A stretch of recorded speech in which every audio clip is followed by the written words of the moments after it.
Kamu mau puasa lancar, badan sehat, lebaran langsing? Kalau ya, video ini tepat sekali buat kamu.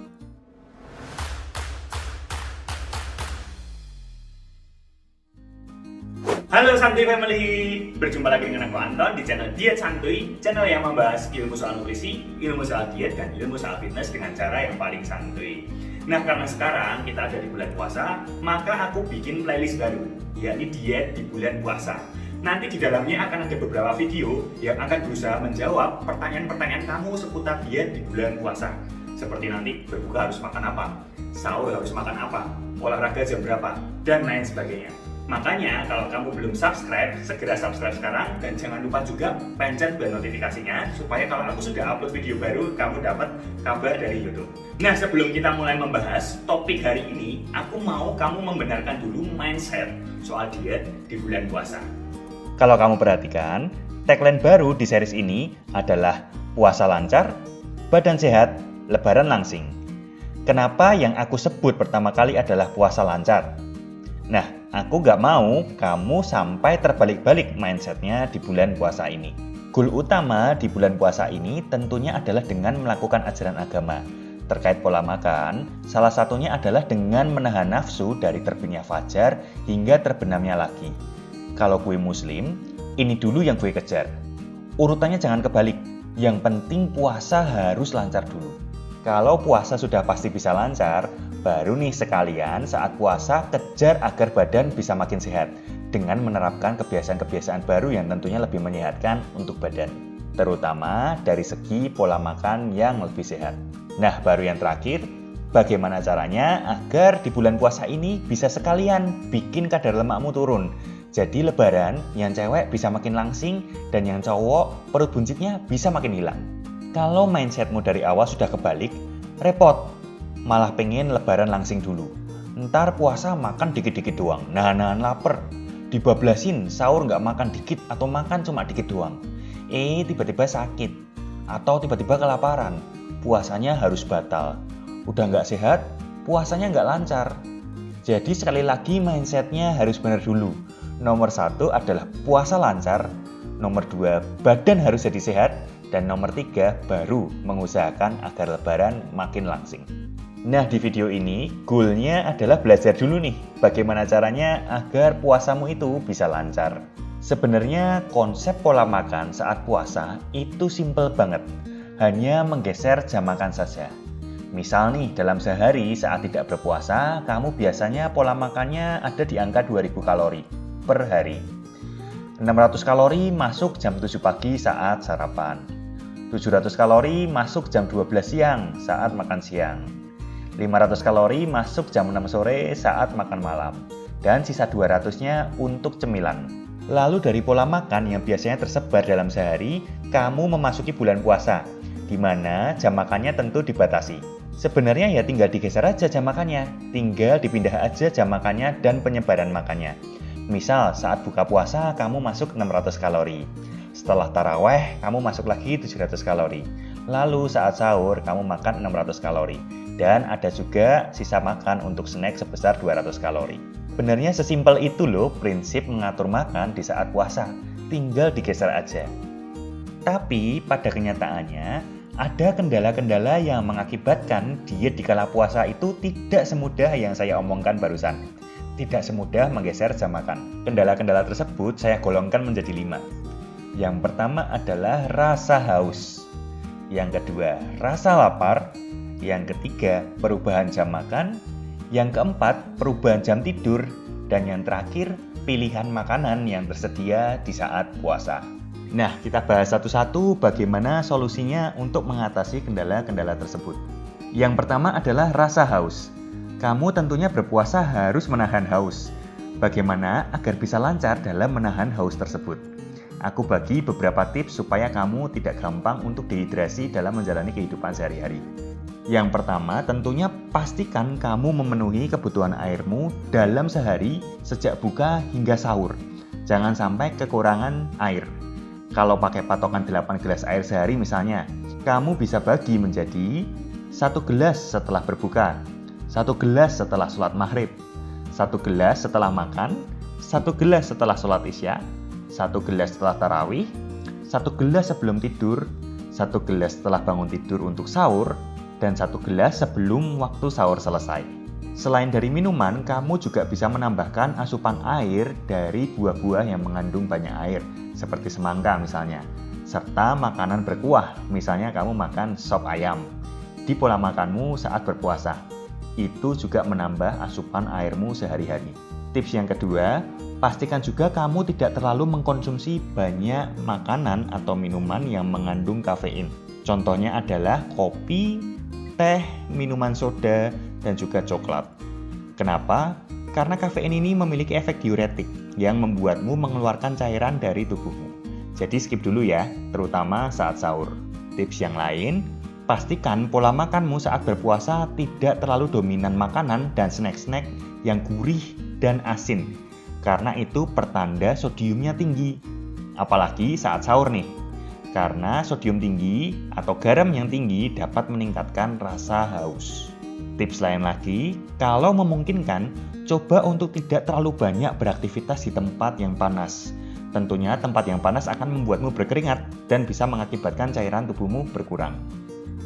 Yang terakhir, jangan berolahraga di jam yang jauh-jauh dari jam berbuka.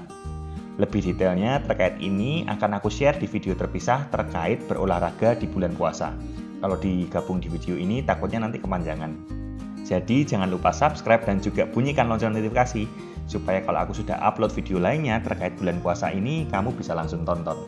Sekarang kita masuk ke kesulitan yang kedua, yakni rasa lapar. Tentunya namanya puasa ya kita harus menahan diri dari lapar, mulai dari fajar terbit hingga matahari terbenam.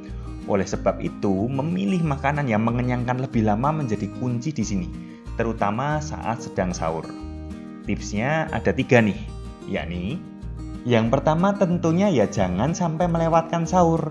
Tentu akan lebih susah menahan lapar dari jam makan malam hingga berbuka, daripada kamu menahan lapar dari sahur hingga berbuka. Asumsi nih, kamu makan malam terakhir jam 9 malam, lalu kamu melewatkan sahur. Bisa-bisa kamu harus menahan lapar selama 20 jam. Jadi ya, jangan sampai melewatkan sahur. Nyalakan waker supaya kamu tidak melewatkan sahur. Yang kedua, saat sahur, pastikan makananmu kombinasi dari karbohidrat kompleks yang berindeks glikemik rendah, lean protein, dan sayur yang tinggi serat. Tambahkan juga buah-buahan. Kombinasi dari keempat item ini akan membuatmu kenyang lebih lama karena tubuh akan menyerap secara perlahan. Dibanding kamu hanya sahur, makan yang bergula tinggi yang baru sebentar langsung terserap dan bikin lapar lagi. Coba aja bandingkan sahur makanan lengkap, ada nasi merah, ada sayur, dan juga ada lauk protein dengan buah, dibanding sahur cuma makan indomie goreng plus nasi. Lebih cepat lapar mana, kamu bisa bandingkan sendiri. Yang terakhir, jangan cuma sahur aja yang diperhatikan. Pastikan juga pola makanmu cukup kalori dari berbuka hingga sahur. Kalau hanya ngurusin makan sahur aja, tapi dari buka sampai menjelang sahur kurang kalori, bisa-bisa tubuh tetap menganggap kekurangan nutrisi dan bisa muncul craving atau ngidam sewaktu-waktu saat sedang belum waktunya berbuka. Kalau imannya nggak kuat, bisa-bisa bikin kamu batal. Nah, kesulitan yang ketiga adalah perubahan jam makan. Tentunya nggak semua orang terbiasa dengan yang namanya puasa atau menahan lapar cukup lama. Kamu tentunya perlu penyesuaian. Nah, terkait jam makan ini, pilihlah kombinasi jam makan yang sesuai dengan kebiasaan kamu sehari-hari dan sesuai dengan preferensi kamu sendiri. Yang penting, kayak yang aku jelasin di awal tadi, target kalori dari jam buka sampai sahur tercapai. Memang perlu penyesuaian selama puasa, tapi selama nutrisimu tercukupi, kamu bisa cepat kok menyesuaikannya.